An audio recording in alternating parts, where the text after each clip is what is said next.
The number one thing you need to do in Season 5 is in World Tier 3, your seasonal quest line. It's called Eyes of the Enemy, not the World Tier 1 and 2 quest line that you get early on. The World Tier 3 quest line with Lochran that sends you down into hell. This will unlock the Infernal Hordes. If you don't do this quest line, you will not be able to enter the Infernal Hordes, and you're not going to be dropping Infernal Compasses. But as soon as you have it done, Whisper Caches, Helltides, Nightmare Dungeons, the Pit, everywhere you'll get the Infernal Compass. And the reason you want this super early. First, the Infernal Hordes are full tons of loot and the new uniques are dropping there. I've gotten 4 new uniques in 1 hour. But second, they're the biggest source of experience. It took me only 1 hour from level 90 to 100 by doing only Infernal Hordes. And you can start with them as soon as the quest line is done and you do some Helltides to accrue some more compasses. This will be the fastest leveling you will ever have had, and as soon as you do the tier 3 compasses, enemies are level 100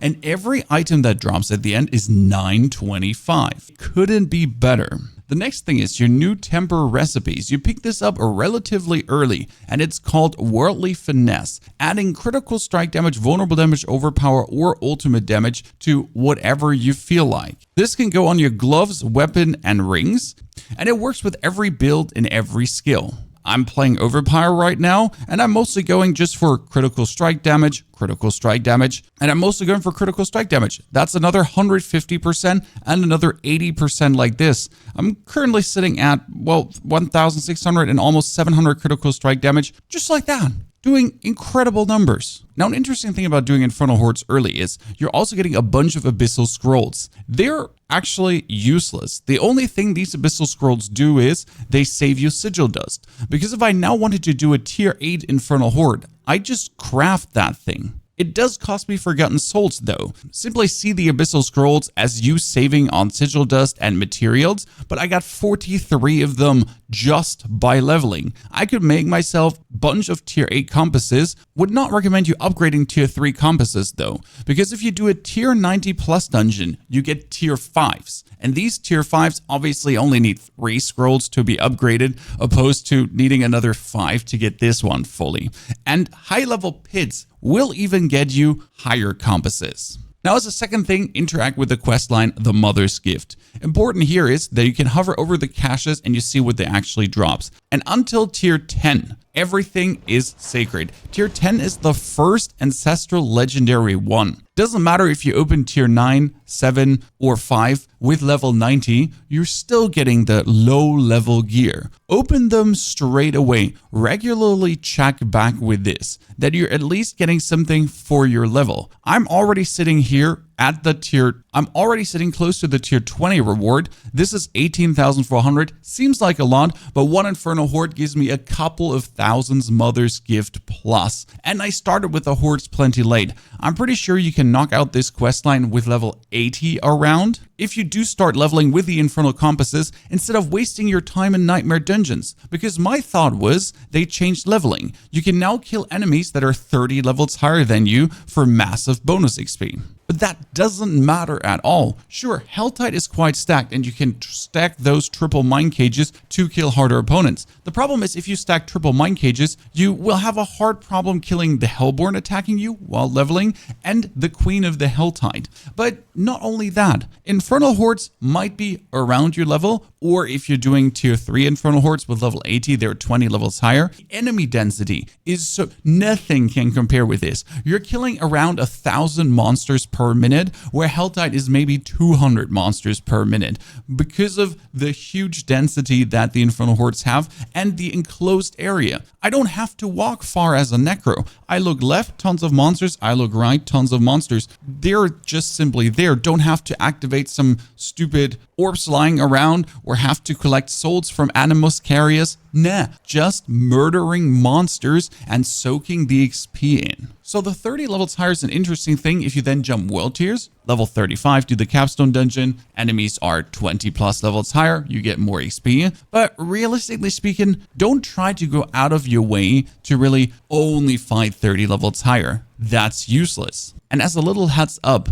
down here, the Element of Nemesis reward drops you tons of steel, fear, blood, also Shards of Agony and Mucus Zigzags, and 2 Stygian Stones, which means as you get to level 100, you can straight away summon your first 2 Tormented bosses to get the second spark with the Greater Trion Arms cache. And that's the thing, you're getting your free sparks again from the Tormented boss, killing Uber Lilith, and then you can make yourself a second character and do exactly what I said with a quest line, so you're able to just deep dive the Infernal Hordes straight away and drop more compasses. And very intriguing about the Infernal Hordes, I haven't been to the pit, but I do already have Ingolith. Yeah, I could make myself here 30 Opticide, and that is from the Infernal Hordes. That's from a normal tier 3, and I already have tier 5s. I don't technically have to do the pit. I could just get my materials over there. And not only the Ingolith, what you're also getting, and that is way more important, you're getting Scattered Prisons. Yes, the thing you usually get from world bosses only. I haven't done a single world boss.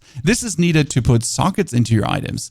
Infernal Hordes, material chests, drop them regularly, not sometimes, regularly. And if you're lacking gold, 100 ether give you 5 million gold. And a good run in the Infernal Hordes can give up to 300 ether, and it only takes you about 5 minutes to get there. My one recommendation, whatever class you're playing, try to get something that says Essence on Kill. Try to get it on a ring, try to get it on Amulet, try to get it in your Paragon board. This has been the biggest change in clearing speed in the Infernal Hordes, especially while leveling. I'm playing Blood Search, it kills everything in the room. And with the Essence on Kill, you're just constantly full. You have so many low-life opponents, masses of low-life opponents, that you still have to waste your resource to take out. Like this, it ain't a waste anymore, because if one spell takes 10 out, cost me 30, and I'm getting 30 back. Easy as cake. General level advice from my side in World Tier 2 and 3. Go to the Helltide, knock out the Blood Maiden and all the other ones to get your Grim Favors going, to then hand it into the Tree of Whispers.